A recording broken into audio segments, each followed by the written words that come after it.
इतिहास कुछ नामों को तो अमर कर देता है और कुछ को जानबूझकर गुमनामी के अंधेरे में छुपा देता है।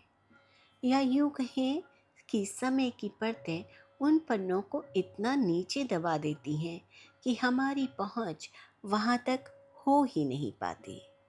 ऐसे समय में कुछ इतिहासकार उन दबे हुए पन्नों को फिर से खोलते हैं और खोए हुए नामों को उनकी पहचान वापस लौटाते हैं। नमस्कार दोस्तों, आज स्टोरीज बाय इंडियन दीवा में मैं आपके लिए लेके आई हूँ ऐसे ही एक भूले बिसरे वीर योद्धा की कथा, जो जन्म से तो ब्राह्मण थे, पेशे से पुरोहित, लेकिन जब मातृभूमि पर संकट आया तो उन्होंने शस्त्र उठाया और ऐसी वीरता दिखाई कि आज भी सुनकर रोंगटे खड़े हो जाते हैं। ये वीर योद्धा का नाम था देवीदीन पांडे।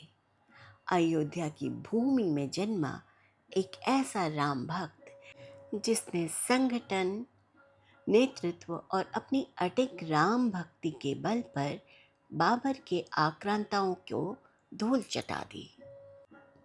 बात 1528 के जून महीने की है। अयोध्या में धूप अभी मध्यम थी और गलियों में एक अजीब सा सन्नाटा फैला था। ये सन्नाटा किसी डर का नहीं, बल्कि आने वाले तूफान की चेतावनी दे रहा था।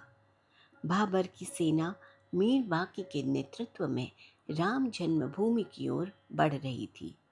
उनकी कदमों की आवाज जमीन पर गूंज रही थी। उनकी नजरों में केवल विनाश था और हाथों के हथियारों में अयोध्या की पवित्र भूमि को कुचलने की योजना। गांव के लोग अपने घरों में छिपे थे। हर आंख में भय और बेचैनी थी। लेकिन कुछ लोग थे जो डर को नहीं पहचानते थे। वो जानते थे कि धर्म और न्याय के लिए खड़ा होना ही असली वीरता है। उनमें सबसे बड़ा नाम था देवीदीन पांडे जी का। अयोध्या के सनेतु गांव के सूर्यवंशी क्षत्रियों के पुरोहित देवीदीन पांडे बेहद विद्वान, वीर, शास्त्रों में पारंगत, शस्त्र में निपुण, मलखम और कुश्ती के अद्भुत रूप से दक्ष थे।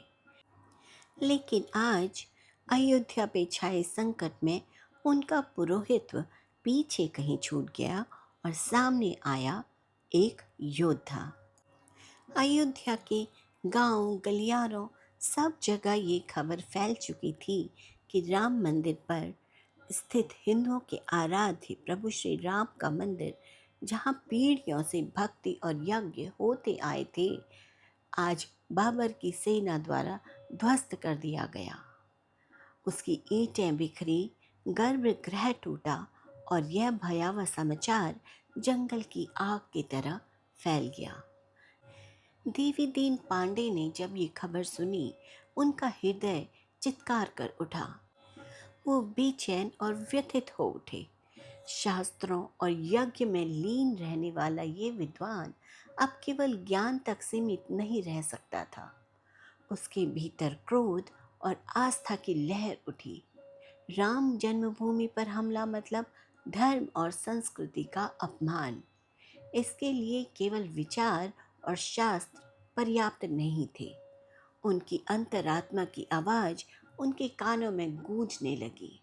पुरोहित्व छोड़ो और धर्म की रक्षा के लिए तलवार उठाओ।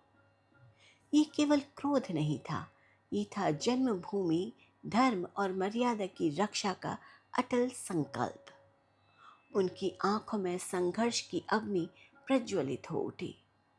उनकी हर धड़कन बस एक ही बात कहती थी, राम जन्मभूमि को किसी बाहरी आक्रांतावादी के हाथ नहीं आने दूंगा। देवीदीन पांडे ने तुरंत अपने गांव के लोगों से संपर्क किया। ब्राह्मणों, क्षत्रियों, वैश्य, शूद्र, हर वर्ग के पुरुषों और युवाओं को बुलाया। हम अपने धर्म, अपनी आस्था, अपने मंदिर और अपने पूर्वजों की धरती को बाहरी आक्रांताओं को छूने नहीं देंगे। हम हर आक्रमण को रोकेंगे। हम अपने प्राणों की बलि देकर अपने आराध्य राम की जन्मभूमि और अपनी मातृभूमि की रक्षा करेंगे। आज प्रत्येक प्राण राम और न्याय के लिए अर्पित किया जाएगा। उनके शब्द हवा में गूंज रहे थे, जैसे किसी दिव्य शक्ति ने उन्हें प्रेरित किया हो। पहले कुछ लोग डर रहे थे, कुछ संदेह में थे, लेकिन देवी दीन की आवाज में जो विश्वास और साहस था, उसने सबको विश्वास दिलाया। धीरे धीरे एक एक करके लोग उनके पास जुटने लगे। पुरोहितों ने भाले थामे, क्षत्रियों ने तलवारें उठाई, किसी के हाथ में लाठी थी तो किसी के हाथ में कुल्हाड़ी। कदम कदम पर उत्साह बढ़ा। सभी के चेहरों पर दृढ़ता, आंखों में निडरता, दिलों में राम के प्रति अटूट श्रद्धा। अभी तक भय से कांप रही भूमि अब उनके कदमों के साथ जीवंत हो उठी, जैसे हर पत्थर, हर पेड़ और हर झाड़ी उनके साहस को देख रही हो। पहले 1,000, फिर 3,000, 5,000 और धीरे धीरे करके 10,000 तक की सेना बनकर तैयार हो गई। हर तलवार चमक रही थी, हर भाला तीव्र और निर्णायक था। उनकी कदमताल में सामूहिक शक्ति झलक रही थी, एक ऐसी शक्ति जो केवल भौतिक नहीं थी, बल्कि धर्म और न्याय की पवित्र आग से भरी हुई थी। देवी दीन पांडे अपनी सेना के सामने खड़े थे। उन्होंने उन्हें न सिर्फ हथियार दिए, बल्कि विश्वास और संकल्प भी दिया।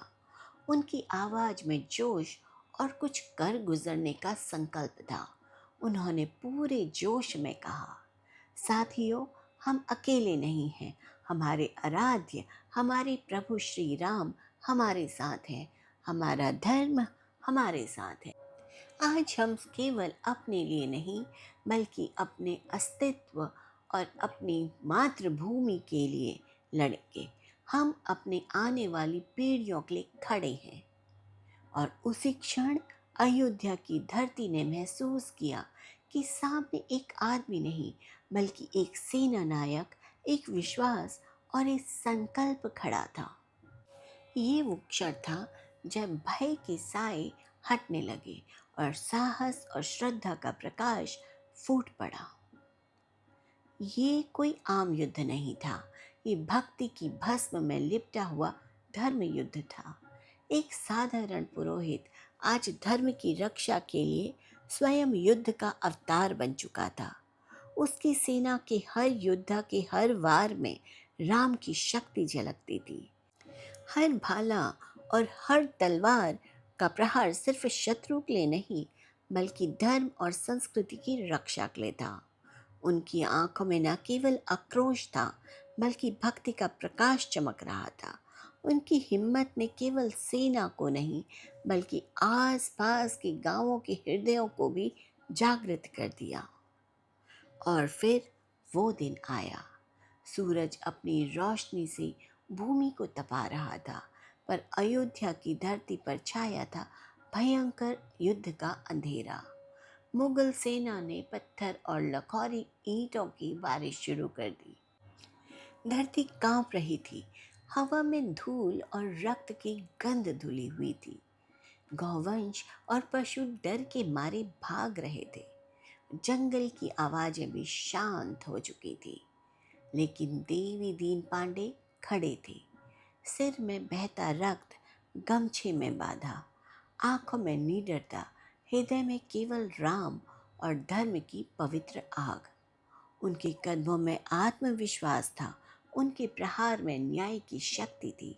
सामने सैनिकों की भीड़ थी, उनके हथियार चमक रहे थे, लेकिन देवी दीन की आस्था और वीरता उस भीड़ के हर भय को चीर रही थी। 3 घंटे की भयानक लड़ाई, 3 घंटे जब हवा में तलवारों की धार, भालों की चोट और शोरगुल की गूंज थी। 3 घंटे जब अयोध्या की पवित्र धरती रक्त से लाल हो गई। धरती का हर हिस्सा, हर पत्थर, हर वृक्ष ने धर्म की रक्षा के लिए उठी आत्मा को महसूस किया। इतिहासकारों का मानना है कि अकेले देवीदीन पांडे ने 700 मुगल सैनिकों का वध किया। उनके प्रहार से मीर बाकी के हाथी का महावत मारा गया। हाथी घायल हुआ और मीर बाकी हाथी की हौद में छिपकर भागने को मजबूर हुआ। लेकिन वीरता का मूल्य कभी सरल नहीं होता। मीर बाकी वापस लौटा। उसने अपने बंदूक से गोली चलाकर देवीदीन पांडे को वीर गति दिलाई। देवीदीन पांडे उसी भूमि पर गिरे जहां आज राम मंदिर का गर्भगृह है। उनकी मृत्यु केवल शारीरिक नहीं थी, ये धर्म, आस्था और बलिदान का अमर प्रतीक बन गई। उस दिन अयोध्या ने देखा कि कैसे एक साधारण विद्वान धर्म और भक्ति के लिए युद्ध का योद्धा बन जाता है। अयोध्या की धरती ने देखा कि जब बात धर्म की रक्षा की आती है तो किस प्रकार एक व्यक्ति का साहस और भक्ति पूरे समाज को जगाने के लिए पर्याप्त होती है, और कैसे ऐसे वीर अपने प्राण न्यौछावर कर धर्म और संस्कृति को सुरक्षित रखते हैं। देवीदीन पांडे की कहानी हमें याद दिलाती है कि आस्था की रक्षा केवल यज्ञ और शास्त्रों से नहीं होती। कभी कभी अन्याय के सामने शस्त्र उठाना भी धर्म बन जाता है। 9 जून 1528 की दोपहर अयोध्या की धरती ने अपना एक महान पुत्र खो दिया। इतिहास के पन्नों में उनका नाम दब गया, लेकिन उनका साहस, उनका बलिदान और उनका संकल्प आज भी इस भूमि की स्मृति में जीवित है। उनके वंशज आज भी देवीदीन पांडे की तलवार और भाले को केवल अस्त्र नहीं, एक धरोहर की तरह संभाले हैं। देवीदीन पांडे द्वारा स्थापित घर के मंदिर में आज भी पूजा हवन उसी रीति रिवाज से होते हैं जैसे कि देवीदीन पांडे ने स्थापित किए थे। ऐसा जान पड़ता है मानो आस्था की लौ पीढ़ियों से जली आ रही हो। आज इतिहास में भले ही इनका नाम कहीं दबा पड़ा हो, पर अयोध्या की धरती आज भी उनके साहस, उनका बलिदान और उनकी छोड़ी हुई विरासत को सजोए बैठी है। जय श्री राम।